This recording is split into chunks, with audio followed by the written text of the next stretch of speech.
Alright guys, we're going to be making a steak today. I've done a lot of steak videos and this is one of my favorite recipes. I'd say this is the best tasting steak that I've ever made. And this is how we're going to do it. I've got a nice ribeye here. You can use whatever steak type you want. And I'm going to start off by adding a little bit of Worcestershire sauce and just get that pretty much all over the whole steak. Just kind of cover it in the Worcestershire sauce. Then we're going to, of course, add salt and pepper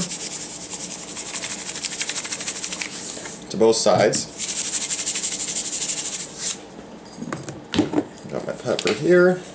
This sometimes comes out quick, so I've got to be kind of careful. Rub it all around and in. And then I like to add a little bit of garlic and onion powder. So throw a little bit of these on each side.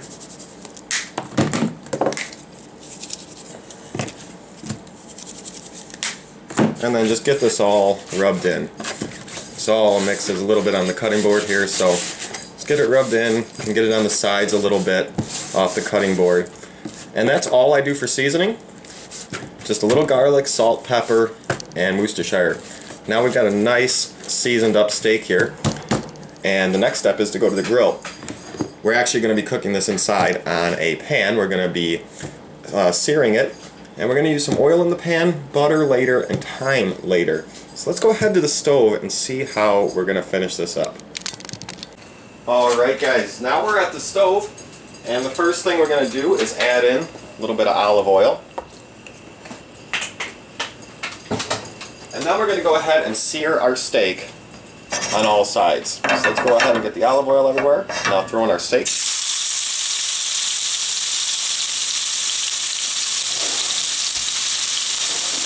And we're going to go ahead and let this sear. I got this on high heat, and we're going to let this sear for about 3 to 4 minutes on each side. It's going to depend on your steak thickness, how long you cook it. But I usually sear for about 3 to 4 minutes on each side, but the steak this thick, maybe a little bit more. This is a full pound steak. What I'm doing here is searing the edges of the steak. You can use the side of the pan to prop it up. So you can see that side I can go on.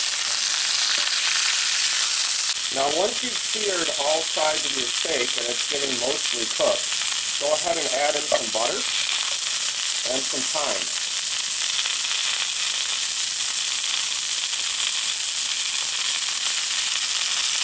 Let me get a little bit more thyme out of here. There we go. Now once your butter and thyme is in there, you're going to finish cooking in the butter and thyme. And here is our finished product. A beautiful ribeye here. Steaming still a little bit. I'm going to go ahead and cut it. I cooked this, you know, I'm not talking so much about the cook time in this video, more about this recipe.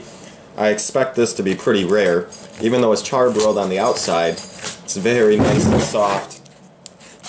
And it's about a medium. Right around a medium, perfect. And it's nice and so soft and tender and so juicy with those butters and oils in there, and just so amazing. So perfectly done. I'm gonna go eat this. Have any questions, let me know. We'll see y'all later. Happy cooking.